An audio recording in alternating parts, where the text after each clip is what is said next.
Hey, welcome. My name is Mark Hunter, the Sales Hunter. Yes, author of the book, High Profit Prospecting. But hey, you know what? We're really talking about sales in general. And with me, the brain from Europe, Philip Schweizer. Hey, Philip, introduce yourself. Hey Mark, good to be with you today. First time I'm called the brain of Europe, but that was an excellent to the spot. So I'm Philip. I'm a co-founder, CEO here at SalesWings. We're a Switzerland-based SaaS company. We have clients around the world.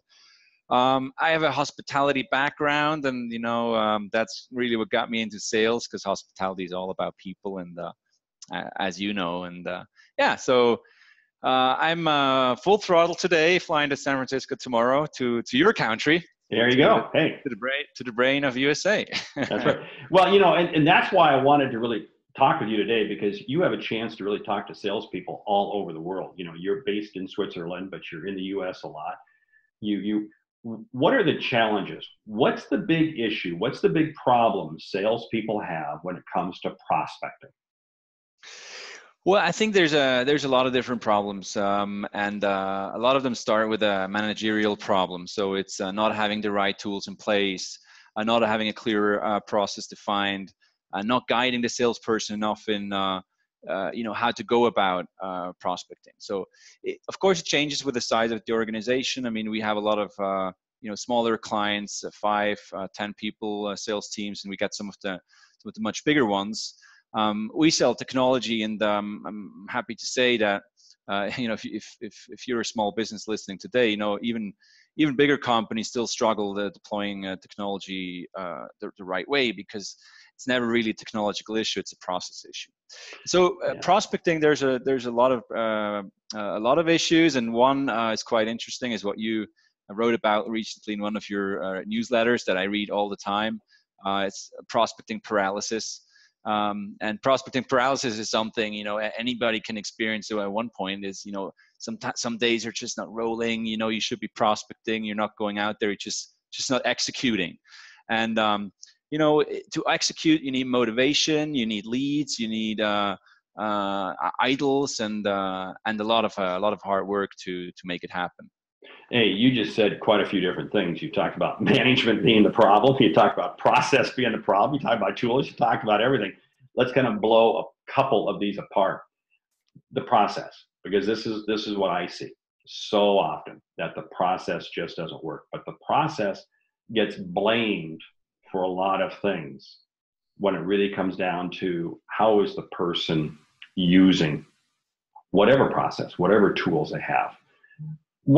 How do you see the best in class really executing a prospecting process properly? Mm-hmm. That was a lot of P's. That was a lot of P's in there.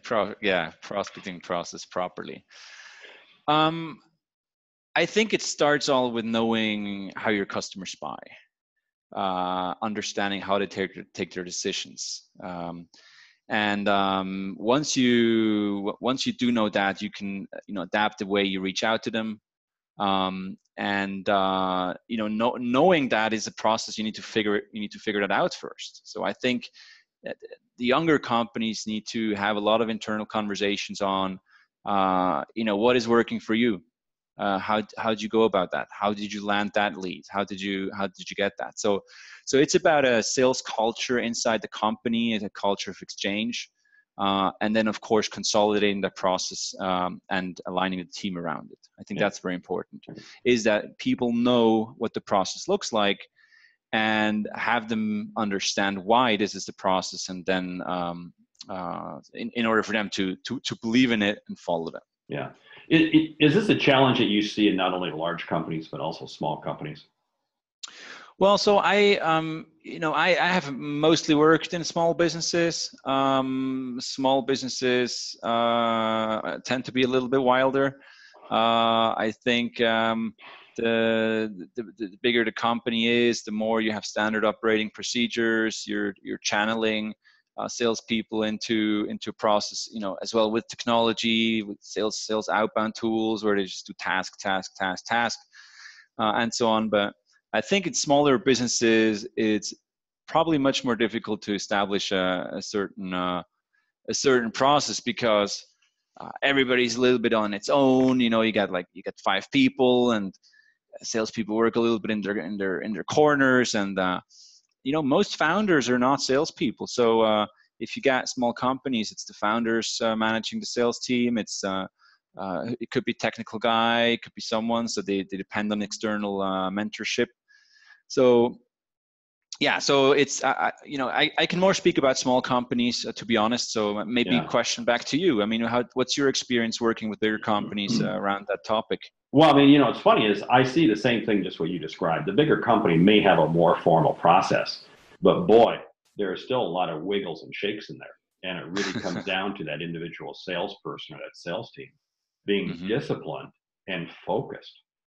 I think the only difference between the big company and the small company is that the small company tends to get sidetracked with, oh, squirrel, oh, there's the new shiny object, there's the new idea, and they never give something a long enough of a experience. They don't stick with something long enough to really know the value of it. I mean, that's one of the big things. One of the big things that drives me nuts about salespeople is they're quick to try something once or twice. Oh, that didn't work. Let's move on to something else. And it's like, well, no wonder you're missing your quota. No wonder. Yeah. And then you said something else so critical. So many founders, so many startup people, they're not salespeople. And so they got this salesperson over here, and they think the salesperson knows what they're doing. Well, let me tell you something. They're just as clueless as the founder. It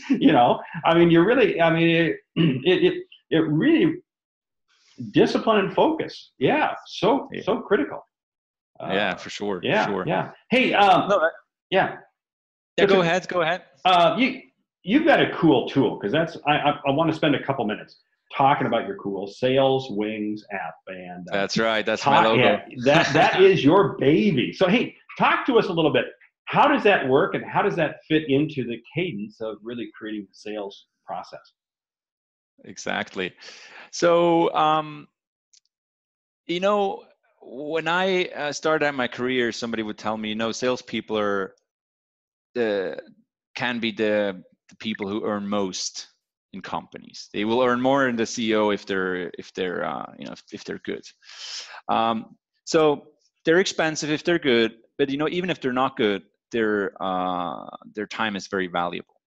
SalesWings is all about making salespeople more efficient by wasting less time with leads who don't care and leads who are not ready to buy. So if I'm managing a sales team, I want to make sure they're consistently in front of the hottest leads. And that's what SalesWings is really doing. And we do this in a very intuitive way, in a very simple way, is that we analyze what leads are doing on a website. And we've built in an algorithm which identifies the hottest leads in terms of engagement. We show the salespeople what they're interested in, and we show them who they are. Is it a CEO? Is it a VP sales? What's the company size, and so on. So we give all the means to the salesperson to qualify leads efficiently, and without having to do a PhD, basically. Hey, I love that, and I've used the tool, and the thing that because it's something I always talk about. It's easy to fill your bucket with a lot of leads, but then all you wind up with is really not a bucket, but you wind up with a sewer pipe. What you want to do, exactly. It's really focus your time on the best leads, because when you focus your time on the best leads, you have more time that you can spend on them, and it increases your probability of being able to close them, which is so key. What are some of the results? Because you've had this tool out there for a while. You're in a number of different companies. What's some of the feedback you get from clients? Well, I think it gets them it gets them clarity. It gives a team clarity where to spend their time. One of our clients has a sales team of about 40 inside salespeople. They get tons of leads every day. They get hundreds of leads every day. They enter into Salesforce, essentially into lists. They were routing these leads based on territory. They were, just having a standard process. But at the surface, all these leads were looking the same.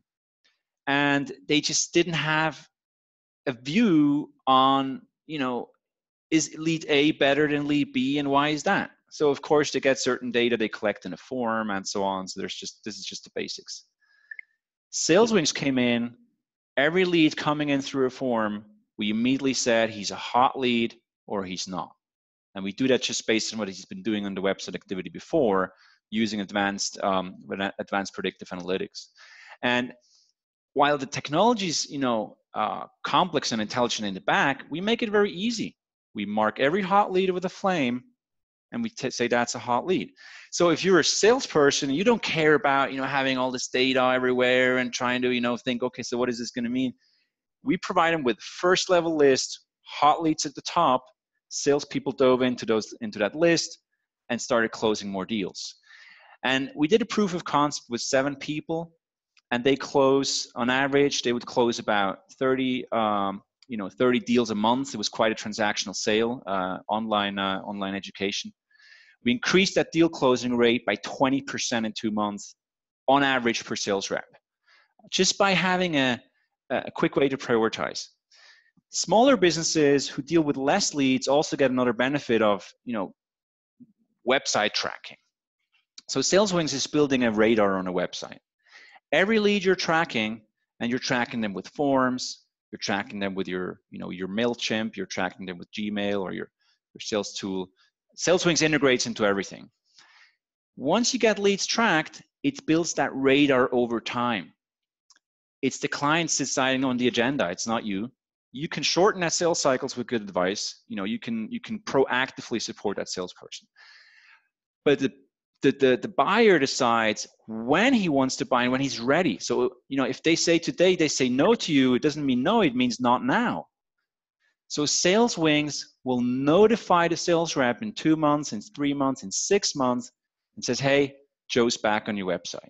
You got to get that phone, you got to call that guy. And even the best, salesperson in the world that's dealing with 100, 200, 300 lead that he's assigned to in Salesforce or Pipedrive, whatever CRM. The best salesperson in the world, the most disciplined salesperson in the world, will miss opportunities. And that's where technology makes sense. So SalesWings is a great tool. There's many other tools as well that I can recommend, but SalesWings keeps it really simple. Hey, I like a number of things that you said there because it brings clarity. And earlier we talked about the discipline and focus. And the other piece is you made the comment that the salesperson is the most expensive person many times in a company. Yeah, if they're effective. Well, you know what? I'll argue that if they're not effective, they're still very expensive. Exactly. And really what we're talking about is how do we use the most valuable resource we have, and that's our own time. Yeah. And that thing that I've been talking about is your sales pipeline. I don't want that sewer pipe. I want to be able to have a fast moving water tap. And what you've got is that process that allows us to expedite the process.